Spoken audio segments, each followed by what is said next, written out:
can an honest politician actually succeed?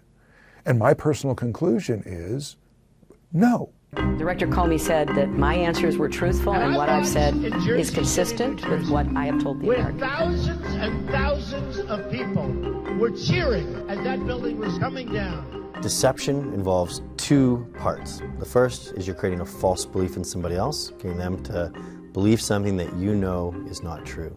And the second is you have to intend to do that. Deception comes in many forms. The most common form is people just leaving stuff out.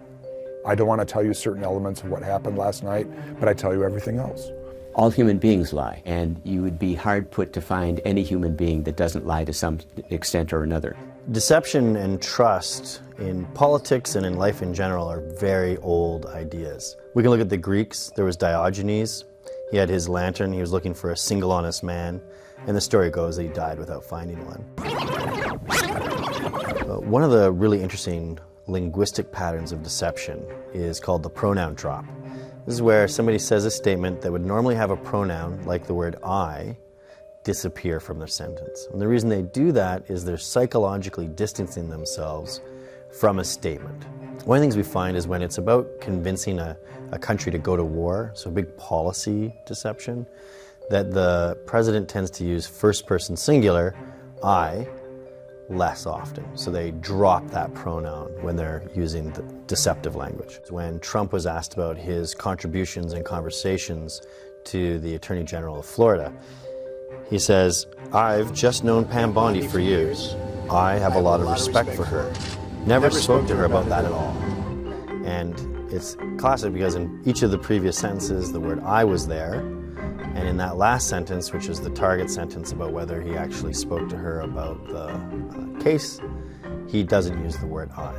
An example from Hillary Clinton is when she was asked about the email controversy, her response was, well, it was allowed, rather than saying something like, I was allowed to do that. We have this strong tendency to accept what we hear. It's because the idea of deception just usually doesn't cross our minds. The silly example I use is the two cavemen, right, who are out in prehistoric times. And a third caveman yells, saber-tooth tiger. One immediately runs, right? The other looks around and goes, I wonder if that's true or not. So which one passes on their genes? Trust is the default. Even though we have a lot of concerns about deception and trustworthiness, day to day, conversation to conversation, we really do trust one another. But the catch is, unless you have a reason not to. So in political communication, it's interesting because it might be that politicians have a reason for deception. We're back with Donald Trump. Honesty. Carter once said, I'll never lie to you. Would you say that, the American people? I would never lie. Within the political sphere, the frequency of telling bald-faced lies has increased in the past few years. Why are so many politicians now at so much greater liberty to just tell whoppers? A lot of politicians end up around the 20%-ish range. So it means 1 out of every 5 claims they say isn't perfectly true. There is a standout, and that is Donald Trump. His factual claims get fact-checked as false upward of the 70%. So, 3 or 4 out of every 5 factual claims he makes is not fully truthful. I'm the only one on the stage that said, do not go into Iraq. Do not attack Iraq. For invading Iraq? Yeah, I guess so. Donald thinks that climate change is a hoax perpetrated by the Chinese. I think it's real. I did not. Science is real. I do not say that. And I think it's important that we... I'm very pro-life. I'm very pro-choice. Do you believe in punishment for abortion? Yes or no, as a principle? There has to be some form of punishment. For the woman? Yeah, there has to be some form. I am pro-choice in every respect. You have this realm of lying where there's just falsehood after falsehood after falsehood, and they're said primarily for a motive of, hey, this gets me attention and gets people worked up and excites people. Are you ready? We will build a great wall along the southern border. Now, is he role-playing? Is he lying with intent to lie? Is he saying stuff that he actually believes? That's getting into the realm of what Henry Frankfurt calls bullshit, that there is no objective reality out there, and I can say whatever I want to say. And in bullshit, the person speaking doesn't actually care about the truth. The truth is unimportant. It's all about the story. And importantly, the people listening to bullshit, they don't care about the truth either. They care about the meaning and the symbolism of the story. So a classic bullshit deception type story is the fisherman that caught a fish that was like this big. Well, the tale and the story is what's important. And nobody's going to call that fisherman out and be like, no, it was only this big. If you pull it back to politics, I think in a way you could see Trump's huge public events as kind of bullshitting events. And this is actually a very interesting rival hypothesis to what people on the left would say of Trump lying and all this stuff. Maybe these are just giant bullshitting events in which he's getting together with his 10,000 buddies and they're just talking shit, right? Because if it's you and me and a few of our best friends, we can do that without being held accountable to it.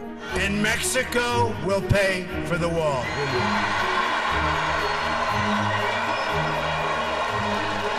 You could definitely say, I would not lie. I would not lie. I would absolutely not lie. You would think that the trustworthiness of a candidate would be tied pretty directly to whether they lie or tell the truth or not. And here we see in this campaign, there seems to be a disconnect. And why could that be?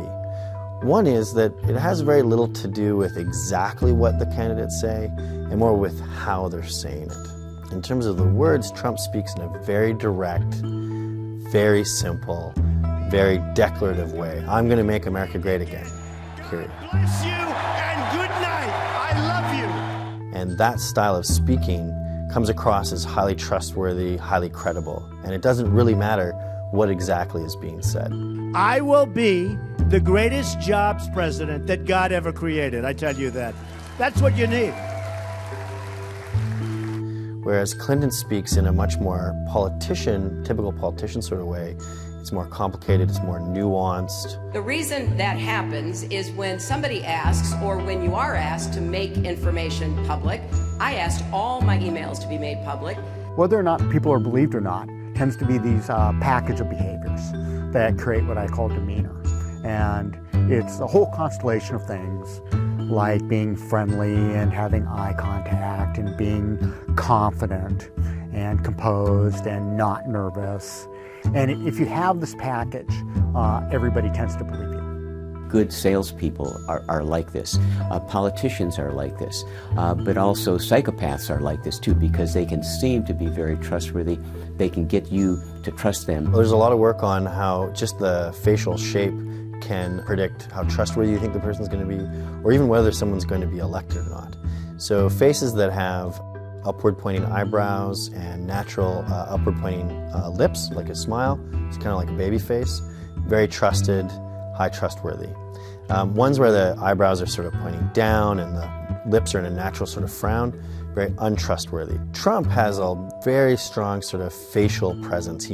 Very animated, very dynamic facial movements. So if you turn off the sound and just watch him, he looks really trustworthy in many ways.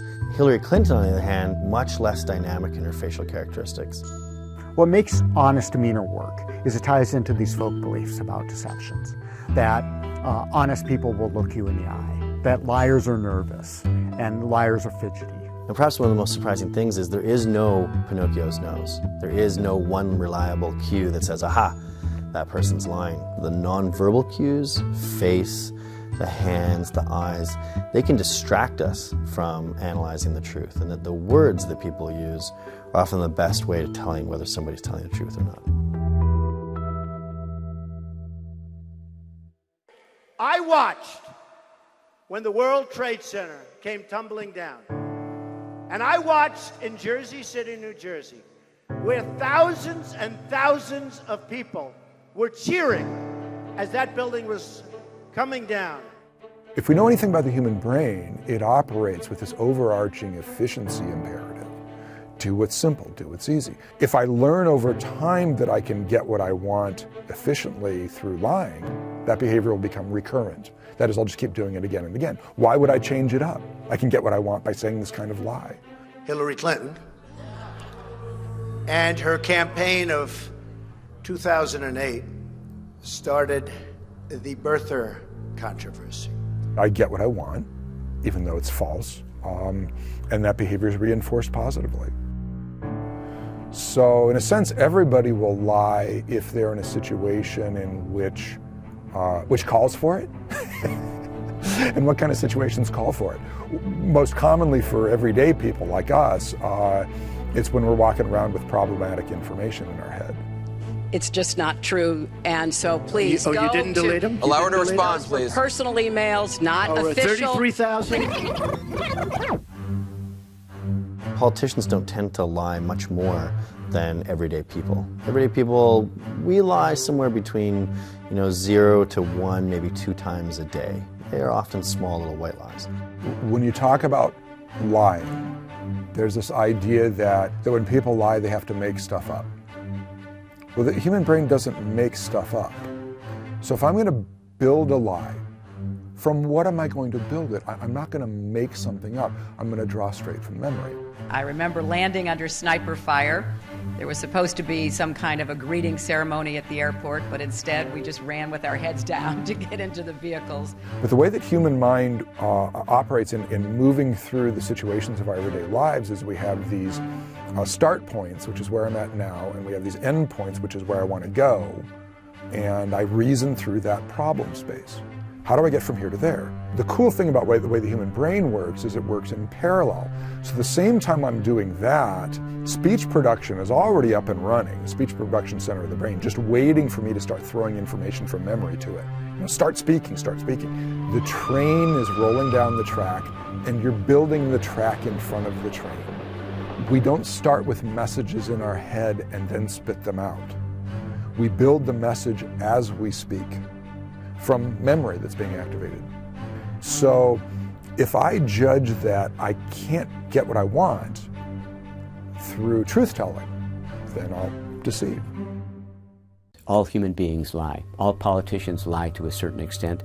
They shade the truth and so forth. But not all lies are equal. One dimension of deception is the magnitude. How big is it? When is it okay to lie to the public? Presidents especially need to weigh the costs and benefits of the deception. The United States has not swapped boatloads of plane loads of American weapons for the return of American hostages, and we will not. In looking at presidential candidates and trying to judge them, it's important to look at U.S. history and how other presidents have behaved, and you can make judgments about whether other presidents made serious mistakes. I did not have sexual relations with that woman, Miss Lewinsky. Secret reconnaissance of Russia by high-flying American U-2 jets ended when one was downed deep in Soviet territory. But nevertheless, there's a difference between minor lies, shading the truth, or misleading the country in something important about public policy. We found the weapons of mass destruction. We found biological laboratories. Well, I think when you compare Donald Trump's deception with Hillary Clinton's deceptions, they're very different. Hillary seemed to be born out of the classic, what I would characterize as classic human lying. That is, protective deception.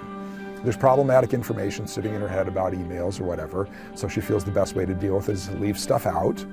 Classic, just holding back.